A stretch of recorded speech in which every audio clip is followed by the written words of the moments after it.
Taste the Daily. Chennai Chitlapakkam ஏரியை மேம்படுத்தும் பணிகளை அதிமுக ஆட்சி காலத்தில் நிதி ஒதுக்கீடு செய்யப்பட்ட நிலையில் தற்போது விளம்பரமாடல் திமுக அரசு ஸ்டிக்கர் ஒட்டிக்கொள்ளும் வகையில் பணிகள் முழுமையாக நிறைவடையாமல் திறப்பு விழா நடைபெற்றுள்ளது. ஏரியை முழுமையாக மேம்படுத்த 25 கோடி ரூபாய் நிதி ஒதுக்கீடு செய்யப்பட்ட நிலையில் முழுமையான பணிகள் நிறைவடையாமல் அவசர கதியில் திறப்பு விழா நடத்தப்பட்டுள்ளதாக பொதுமக்கள் குற்றம் சாட்டியுள்ளனர். ஒரு வாரத்தில் பட்டா வழங்கப்படும் என முதல்வர் ஸ்டாலின் விளம்பரம் செய்த நிலையில் திருப்பூர் மாவட்டம் கோடங்கிப்பாளையம் கிராம மக்கள் பட்டாவிற்காக அலுவலகமாக அலையும் பரிதாபம் தொடர்கதையாகி வருகிறது.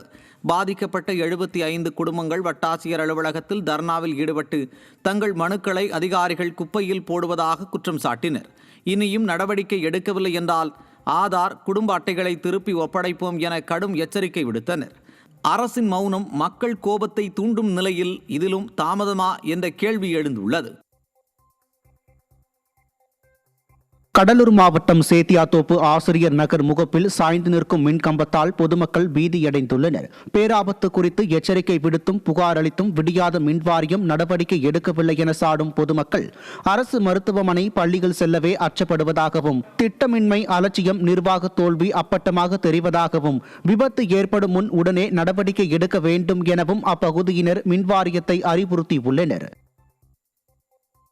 புதுக்கோட்டை மாவட்ட உயர் தொழில்நுட்ப ஆய்வக நிர்வாக பயிற்றுநர்கள் குறைந்தபட்ச ஊதியத்தை 30,000 ரூபாயாக வழங்க கோரி மாவட்ட கல்வி அலுவலரிடம் மனு அளிக்க காத்திருந்து விரக்தி அடைந்தனர்.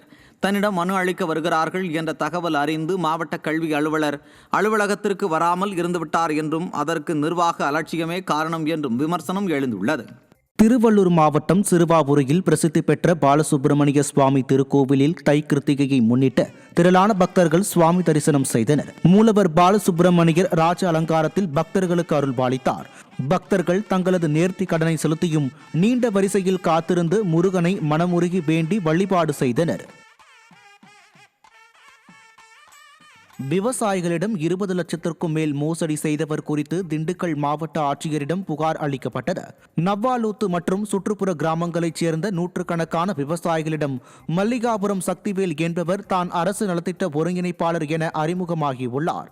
இதையடுத்து கால்நடை கொட்டகை அமைக்க பணம் பெற்று தருவதாக தலா 20,000 ரூபாய் வசூல் செய்த 4.5 வருடங்களாக ஏமாற்றியுள்ளார்.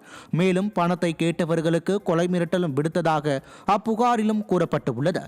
ஸ்டாலின் ஆட்சியில் காவல்துறை மீது பயம் இல்லாததால் மோசடிக்காரர்களின் எண்ணிக்கை அதிகரித்துள்ளதாக விமர்சனம் எழுந்துள்ளது. நாங்க கேட்டதுக்கு இனிமேல் அந்த ஸ்கீம் இல்லை, தர முடியாது, நீ என்ன பண்ணணுமோ பண்ணிக்க அப்படின்னு சொல்லிட்டாங்க. நாங்கள் என்னங்க சார் பண்ண முடியும்? காசை கொடுத்துட்டு ஏமாந்துட்டு என் மனைவி கிட்ட ஏமாற்றி வாங்கிட்டு போயிட்டு இப்போ கேட்டால் நான் காசு தர முடியாதுங்கிறாங்க. அதனால நாங்கள் 10-50 பேர் வந்து சேர்ந்து கலெக்டர்கிட்ட மனு கொடுத்து இதுக்கு கூடிய நடவடிக்கை எடுக்க சொல்ற மாதிரி கேட்டுக்கொள்கிறோம் என்று நாங்கள். திருவண்ணாமலை மாவட்டம் செய்யாறு பகுதியில் உள்ள டாஸ்மாக் கடையை அகற்ற வலியுறுத்தி போராட்டத்தில் ஈடுபட்ட திமுகவின் கூட்டணி கட்சியினரை கைது செய்ததை கண்டித்து ஆரணியில் சாலை மறியல் போராட்டம் நடைபெற்றது. செய்யாறு பகுதியில் பொதுமக்களுக்கு இடையூறாக உள்ள டாஸ்மாக் கடையை அகற்ற வலியுறுத்தி திறனற்ற திமுகவின் கூட்டணி கட்சியான மனிதநேய மக்கள் கட்சியினர் போராட்டத்தில் ஈடுபட்டனர். போராட்டத்தில் ஈடுபட்டவர்களை போலீசார் கைது செய்ததால் திறனற்ற திமுக அரசையும் போலீசாரையும் கண்டித்த மனிதநேய மக்கள் கட்சியினர் சாலை மறியலில் ஈடுபட்டனர். மக்களுக்கு ஆதரவாக போராடும் திமுகவின் கூட்டணி கட்சியினரையே போலீசாரை வைத்து திறனற்ற திமுக அரசு ஒடுக்குவதாக மக்கள் குற்றம் சாட்டியுள்ளனர்.